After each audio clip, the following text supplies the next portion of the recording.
there, my amazing learners. I'm Lakshmi, your English tutor. I welcome you all back to my channel, Language Quest. இன்னைக்கு நம்ம learn பண்ணக்கூடிய topic அப்படிங்கிறது ரொம்பவே சிம்பிளாக இருக்க போகுது, ஆனால் ரொம்பவே இஃபெக்டிவாகவும் இருக்க போகுது. ரொம்ப ஹெல்ப்ஃபுல்லான சென்டென்சஸ் தான் நீங்கள் இங்கிலீஷில் பேசுகிறதுக்கு நம்ம இன்னைக்கு கற்றுக்க போகிறோம். ஸோ அது என்ன மாதிரியான சென்டென்சஸ் அப்படின்னா, இந்த மாதிரிலாம் சொல்லுவோம் இல்லையா, நீ இனிமேல் அந்த வேலைக்கு போகிறதே இல்லையா, அவ கூட இனிமேல் நீ பேச போகிறதே இல்லையா, இந்த ரூமை நீ க்ளீன் பண்ண போகிறதே இல்லையா. ஸோ இந்த மாதிரியான சென்டென்சஸ் தான் எப்படி இங்கிலீஷில் பேசுகிறது அப்படின்னு கற்றுக்க போகிறோம். ரொம்பவே சிம்பிள் அண்ட் எஃபெக்டிவ். நீங்களே பார்க்க போகிறீங்க அது எப்படின்னு. நம்ம லெசன்குள்ளே போகிறதுக்கு முன்னாடி நம்ம சேனலை இது வரைக்கும் சப்ஸ்கிரைப் பண்ணாதவங்க சப்ஸ்கிரைப் பண்ணிவிட்டு பக்கத்தில் இருக்கிற பெல் ஐக்கானையும் கிளிக் பண்ணிக்கோங்க. அப்போ தான் நம்ம போடக்கூடிய வீடியோஸ் உங்களை தொடர்ந்து வந்து சேரும்.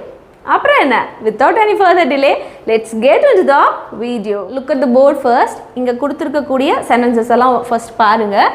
நீ எனக்கு கால் பண்ண போகிறதே இல்லையா, சாப்பிட போகிறதே இல்லையா, அதுக்கப்புறம் மன்னிக்க போகிறதே இல்லையா, ஸோ இந்த மாதிரி புக்கை படித்து முடிக்க போகிறதே இல்லையா, இந்த மாதிரியெல்லாம் பேசுகிறதுக்கு நம்ம யூஸ் பண்ணக்கூடிய ஃபார்முலா இன்றைக்கு அப்படிங்கிறது இதுதான். என்னது, ஆர் யூ நெவர் கோன அப்படிங்கிற ஃப்ரேஸ் அப்படியே எழுதிட்டு, ரொம்ப ஈஸின்னு சொன்னோம் இல்லையா, சிம்பிளான டாபிக் அப்படின்னு சொன்னேன், ஆனால் எஃபெக்டிவாக இருக்குன்னு சொன்னேன் இல்லையா. பாருங்கள் எவ்வளோ ஈஸின்னுட்டு. ஆர் யூ நெவர் கோன அப்படிங்கிற ஃப்ரேஸை அப்படியே எழுதிக்குவோம் எல்லா சென்டென்சஸ்லையும், ஓகேவா. அதுக்கப்புறம் வேர்ப் 1 எழுதுவோம். இந்த சென்டென்ஸில் கொடுக்கப்பட்டிருக்கக்கூடிய வேர்ப் 1 எழுதுவோம். வேர்ப் 1 என்ன, ப்ரெசன்ட் டென்ஸில் யூஸ் பண்ணக்கூடிய வேர்ப். வேர்ப்னா என்ன, ஒரு சென்டென்ஸில் என்ன செயல் செய்யப்படுகிறதோ அதுதான் வேர்ப் அப்படிங்கிறது உங்களுக்கு தெரியும். அதுக்கப்புறம் அடிஷ்னல் இன்ஃபர்மேஷன் கொடுத்துருவோம். சரி, இந்த சென்டென்ஸில் இந்த ஃப்ரேஸை பொறுத்த வரைக்கும் கோன அப்படிங்கிற ஒரு வேர்டு எழுதியிருக்கிறேன்னா, கோன அப்படின்னா என்ன அப்படிங்கிற டவுட் இருக்கும். கோன அப்படின்னா ஒன்றுமே இல்லை, கோயிங் டுவோட ஷார்ட் ஃபார்ம் தான் நம்ம கோன அப்படின்னு எழுதியிருக்கிறோம், ஓகேவா. ஏன் கோயிங் டுவே போடக்கூடாதுன்னா தாராளமாக போட்டுக்கலாம், கோயிங் டுனும் போட்டுக்கலாம். ஆனால் நீங்கள் நேட்டிவ் ஸ்பீக்கர்ஸ் எல்லாம் பார்த்தீங்கன்னா வச்சுக்கோங்களேன், நேட்டிவ் ஸ்பீக்கர்ஸ் அப்படிங்கிறவங்க இங்கிலீஷ் பேசக்கூடிய மக்கள், ஓகேவா. இங்கிலீஷ் பேசக்கூடிய நாடுகளில் இருக்கக்கூடிய மக்கள் யாருமே கோயிங் டு அப்படிங்கிறத யூஸ் பண்ணவே மாட்டாங்க. ஸோ ரொம்ப கேஷுவலாக நேச்சுரலாக பேசும்போது அவங்க கோன அப்படிங்கிற வேர்டு யூஸ் பண்ணி தான் கோயிங் டுக்கு பதிலாக பேசுவாங்க.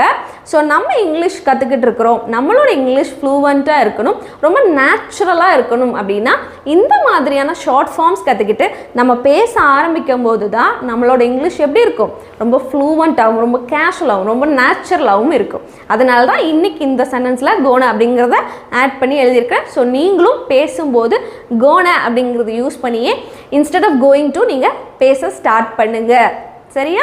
சரி, இந்த ஃபார்முலா யூஸ் பண்ணி இப்போ இந்த சென்டென்சஸ்லாம் எப்படி பேசுறது அப்படிங்கிறத பார்த்தலாம். ஃபர்ஸ்ட் ஒன், எனக்கு நீ திரும்ப கால் பண்ண போகிறதே இல்லையா. ஸோ இது எப்படி இங்கிலீஷில் மாற்றலாம் பாருங்கள். ஃபர்ஸ்ட் ஃபார்முலாவில் இருக்குது ஆர் யூ நெவர் கோன அப்படின்னா நீன்னு சொல்லியிருக்கோம் இல்லையா, அதனால தான் ஆர் யூ எல்லா இடத்துலையுமே நீன்னு தான் போட்டிருக்கோம், அதனால தான் இந்த இடத்துல யூங்கிறது ஒரு ஃபார்முலாவில், ஓகேவா. இப்போது are you never gonna, are you never gonna. அடுத்து வேர்ப் 1. இந்த சென்டென்ஸில் என்ன வேர்ப் கொடுக்கப்பட்டிருக்கிறது, திரும்ப கால் பண்ண போகிறது இல்லையா, கால் பண்ணுறது தான் இந்த இடத்துல வேர்பாக இருக்கு, ஓகேவா. ஸோ இங்கே என்ன எழுதணும், are you never gonna call, யாருக்கு, எனக்கு, கால் மீ திரும்ப, are you never gonna call me back. Question mark, இது கேள்வியாக கேட்குறோம், கம்பல்சரி கொஸ்டின் மார்க் அப்படிங்கிறது போட்டுறணும். ஏன்னா கேள்வியாக கேட்குறோம் இல்லையா, are you never gonna call me back, எனக்கு திரும்ப நீ கால் பண்ண போகிறதே இல்லையா அப்படி சொல்லி கேட்குறது, ஓகேவா. சரி, அடுத்தது பாருங்க, நீ இந்த சாப்பாடை திரும்ப சாப்பிட போகிறதே இல்லையா, இந்த சாப்பாடை நீ திரும்ப சாப்பிட போகிறதே இல்லையா, ஸோ அப்படி கேட்குறோம். ஸோ இதையும் எப்படி மாற்றுறது, நீ இந்த சாப்பாடை திரும்ப சாப்பிட போகிறதே இல்லையா அப்படின்னா ஆர் யூ நெவர் கோனா. இந்த இடத்துல வேர்ப் என்ன கொடுக்கப்பட்டிருக்கிறது, சாப்பிட்றது தான் வேர்பாக கொடுக்கப்பட்டிருக்கிறது. ஸோ சாப்பிட்றதுக்கு ஈட் அப்படிங்கிறது வரும். அப்போ are you never gonna eat this food, இந்த சாப்பாடு இல்லையா, திஸ் ஃபுட் திரும்ப அப்படின்னா அகைன். இப்போ இந்த இடத்துல never அப்படிங்கிறது எதுக்கு யூஸ் பண்ணுறீங்க அப்படிங்கிற டவுட்டும் வரும் காமனாக. ஆர் யூ never gonna சாப்பிட போகிறதே இல்லையா, இனிமேல் சாப்பிட போகிறதே, அந்த இனிமேல் எப்போதும் அப்படிங்கிறது இந்த சென்டென்ஸில் ஹைட் ஆகி மறைந்து வந்திருக்கு. ஓகேவா, இதுலேயே புரிஞ்சு சாப்பிட போகிறதே இல்லையானா இனிமேல் சாப்பிட போகிறதே இல்லையா, எப்போவுமே சாப்பிட போகிறதே இல்லையா, இந்த மீனிங் தான் தருது இல்லையா. ஸோ அந்த மீனிங்கை தான் இந்த நெவர் அப்படிங்கிற வேர்டு குறிக்குது. அதனால தான் நெவர் அப்படிங்கிறது இந்த மாதிரியான சென்டென்ஸில் நம்ம யூஸ் பண்ணுறோம். Okay, just read the sentence now. Are you never gonna eat this food again அப்படின்னு கேட்குறோம். அடுத்தது, நீ அவனை மன்னிக்க போகிறதே இல்லையா, நீ அவனை மன்னிக்க போகிறதே இல்லையா அப்படி சொல்கிறது. சரி, இதை எப்படி மாற்றலாம் அப்படிங்கிறத பாருங்க. ஆர் யூ, எதையுமே பார்க்க வேண்டாம், அந்த ஃப்ரேஸ் அப்படியே எழுதிக்கலாம். ஆர் யூ நெவர் கோனா, இதை முடிச்சுட்டு தான் நம்ம பார்க்கணும் என்ன வேர்ப் கொடுத்துருக்குறாங்க அப்படின்னு. ஸோ மன்னிக்கிறது தான் இந்த இடத்துல வேர்ப். மன்னிக்கிறதுக்கு forgive அப்படின்னு சொல்லுவோம் இல்லையா. Are you never gonna forgive யாரை, அவனை, அப்போ forgive him, அவ்வளோதான். ஓகேவா, நீ இதோட ஹிடன் மீனிங் என்ன, அவனை நீ எப்போவுமே மன்னிக்க போகிறதே இல்லையா, அவனை இனிமே மன்னிக்க போகிறதே இல்லையா அப்படி சொல்கிறனால தான் நெவர் அப்படிங்கிற வேர்டை ஆட் பண்ணி எழுதியிருக்கிறோம். ஓகே, அடுத்தது பாருங்கள். நீ அந்த புக்கை படித்து முடிக்க போகிறதே இல்லையா, நீ அந்த புக்கை படித்து முடிக்க போகிறதே இல்லையா. ஸோ இது எப்படி மாற்றலாம், எங்கூட சேர்ந்து நீங்களும் ட்ரை பண்ணுங்கள். இங்கே நான் என்னென்ன எழுதணும், இந்த சென்டென்ஸ் நான் எப்படி மாற்றணும் அப்படிங்கிறத இங்கே எங்கூட சேர்ந்து சொல்லுங்கள். ஆர் யூ நெவர் கோனா, அடுத்து are you never gonna verb என்ன கொடுத்துருக்குறாங்க, படித்து முடிக்கிறது அப்படிங்கிறது இங்கே என்னவா மாறும், ஃபினிஷ், முடிக்கிறதுக்கு ஃபினிஷ், ரீடிங் படிக்கிறதுக்கு என்ன சொல்லுவோம் இங்கிலீஷில், ரீடிங் சொல்லுவோமா. அப்போ are you never gonna finish reading அந்த புக்கை, தட் புக். ஓகேவா, ரீட் பண்ணுங்க. Are you never gonna finish reading that book அப்படின்னு சொல்கிறோம். அடுத்தது, நீ உன் அறையை சுத்தம் செய்ய போகிறதே இல்லையா, நீ உன்னோட அறையை உன்னோட ரூமை சுத்தம் செய்ய போகிறதே இல்லையா. ஸோ இது எப்படி மாற்றலாம், என் கூட சேர்ந்து நீங்களும் சேஞ்ச் பண்ணுங்க. Are you never gonna, இதில் வேர்ப் என்ன, சுத்தம் செய்யறது இல்லையா, சுத்தம் செய்யறது இந்த இடத்துல வேர்பாக கொடுக்கப்பட்டிருக்குது. அப்போ are you never gonna clean, சுத்தம் செய்யறதுக்கு clean, உன் அறையை clean your room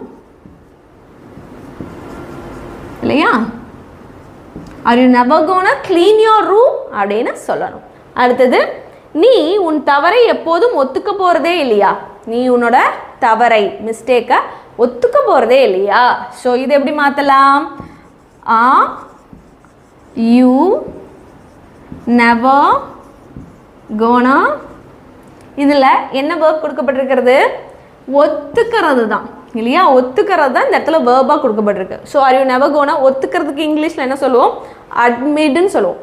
ஓகேவா, தவறை ஒத்துக்கிறதுக்கு அட்மிட் அப்படின்னு சொல்லுவோம். Are you never gonna admit your mistake, உன்னோட தவறு இல்லையா. Are you never gonna admit your mistake அப்படின்னு கேட்கணும்.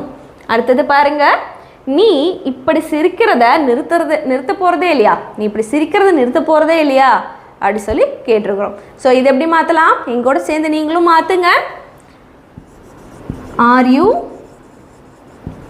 நெவர், ஃபார்முலாவில் இருக்கிறது அப்படியே போடுங்க. ஆர் யூ நெவர் கோனா, அடுத்து வேர்ப் என்னது, சிரிக்கிறத நிறுத்த போகிறதே இல்லையா. அப்போ சிரிக்கிறத ஸ்டாப் பண்ணுறது தான் இந்த இடத்துல வேர்பாக இருக்குது. அப்போ இங்கே எப்படி வரும், are you never gonna stop, சிரிக்கிறதுக்கு என்ன, லாஃபிங், ஸ்டாப் லாஃபிங். நீ இப்படின்னு சொல்லியிருக்கோம் இல்லையா, லைக் திஸ். ஓகேவா, are you never gonna stop லாஃபிங் லைக் திஸ், இந்த மாதிரி சிரிக்கிறத நிறுத்த போகிறதே இல்லையா அப்படின்னு கேட்குறோம். இந்த சென்டென்ஸ் பாருங்க, நீ எனக்கு அந்த ரகசியத்தை சொல்ல போகிறதே இல்லையா, அந்த ரகசியத்தை எனக்கு நீ சொல்ல போகிறதே இல்லையா. ஸோ இதை எப்படி மாற்றலாம், எல்லாரும் கரெக்டாக கண்டுபிடிச்சிருப்பீங்கன்னு நான் நினைக்கிறேன். என் கூட சேர்ந்து மாற்றுங்க. R you never Are you never gonna? அடுத்து இங்கே என்ன verb கொடுக்கப்பட்டிருக்கிறது? நீ எனக்கு அந்த ரகசியத்தை சொல்ல போகிறதே இல்லையா? அப்போ சொல்கிறது தான் இந்த இடத்துல வேர்பாக இருக்கு இல்லையா? அப்போ நெவர் கோனா என்னன்னு போடுவோம் இங்கே? சொல்கிறதுக்கு என்ன சொல்வோம்? டெல் அப்படிங்கிறது தான் இல்லையா? டெல் எனக்கு, டெல் மீ என்னது? ரகசியத்தை. அப்போ ரகசியம் அப்படின்னா என்னது இங்கிலீஷில்? எக்ஸாக்ட்லி சீக்ரெட் அப்படிங்கிறது தான். Tell me the secret. Super. Are you never gonna tell me the secret? அப்படின்னா எனக்கு அந்த ரகசியத்தை சொல்ல போகிறதே இல்லையா அப்படிங்கிறது தான். ஓகேவா? Let's move on to the next question. நீ மன்னிப்பு கேட்க போகிறதே இல்லையா? நீ மன்னிப்பு கேட்க போகிறதே இல்லையா? சரி, இது எப்படி மாற்றலாம்? Are you never gonna?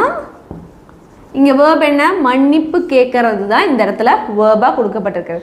So மன்னிப்பு கேட்கறதுக்கு அப்போலஜைஸ் அப்படிங்கிறதும் சொல்லலாம். ஓகேவா? ஆனால் இந்த மாதிரியும் சொல்லலாம். ஈஸியாக நீங்கள் ஞாபகம் வச்சுக்கணுன்னா அது நெவர் கோனா சே சாரி அப்படின்னு சொல்லிக்கலாம். ஓகேவா? கேஷுவலாக பேசும்போது சே சாரி. இதுவே ஃபார்மலான சுச்சுவேஷனில் அப்போலஜைஸ் அப்படிங்கிறது யூஸ் பண்ணும். Okay? Are you never gonna say sorry? அவ்வளோதான். ஓகே, அடுத்தது நீ என் கூட டான்ஸ் ஆட போகிறதே இல்லையா? என் கூட நீ டான்ஸ் ஆட போகிறதே இல்லையா? ஸோ இதை எப்படி மாற்றலாம்? ஆர் யூ நெவர் கோனா, இந்த இடத்துல என்ன வேர்பு? டான்ஸ் ஆடுறது இல்லையா? ஸோ இதை இங்கே எப்படி போடலாம்? ஆர் யூ நெவர் கோனா இங்கே எப்படி நான் எழுதணும்? எக்ஸாக்ட்லி, ரொம்ப கரெக்டாக சொல்கிறீங்க. Very good. Dance. Are you never gonna dance? என் கூட அப்படிங்கிறது எப்படி இங்கே வரும்? With me. Okay, next one பாருங்க. நீ என்னை நம்ப போகிறதே இல்லையா? நீ ஓய்வெடுக்க போகிறதே இல்லையா? இந்த ரெண்டு சென்டென்ஸும் தான் இன்னைக்கு உங்களுக்கான ஹோம்ஒர்க். இந்த ரெண்டு சென்டென்ஸஸையும் இந்த ஃபார்முலா யூஸ் பண்ணி எப்படி இங்கிலீஷில் பேசணும் அப்படிங்கிறத காமெண்ட்டில் நீங்கள் சொல்லுங்கள். இதோடு இன்றைக்கான லெசன் சூப்பராக நம்ம முடிச்சாச்சு. ஓகேவா? கண்டிப்பாக இந்த லெசன் சிம்பிளாக தான் இருந்திருக்கும், ஆனால் ரொம்ப ரொம்ப இஃபெக்டிவான ஒரு லெசன் நாம் இங்கிலீஷில் பேசுகிறதுக்கு. கண்டிப்பாக இந்த லெசன் யூஸ்ஃபுல்லாக இருக்கும்னு நான் நம்புகிறேன். நீங்களும் அதே மாதிரியே நினச்சிங்கன்னா நீங்கள் எனக்கு செய்ய வேண்டிய ஒரே விஷயம், நம்ம சேனலை சப்ஸ்கிரைப் பண்ணிக்கோங்க, பக்கத்தில் இருக்கிற பெல் ஐக்கானையும் கிளிக் பண்ணி வச்சுக்கோங்க. அப்போ தான் நம்ம போடக்கூடிய வீடியோஸ் உங்களை தொடர்ந்து வந்து சேரும். நம்ம வீடியோஸ் யாருக்கெல்லாம் யூஸ்ஃபுல்லாக இருக்கும்னு நினைக்கிறீங்களோ அவங்க எல்லாருக்குமே நம்ம வீடியோஸை ஷேர் பண்ணுங்கள். நான் உங்களை இன்னொரு யூஸ்ஃபுல்லான வீடியோ பார்க்குறேன். Until then, take care. Bye-bye.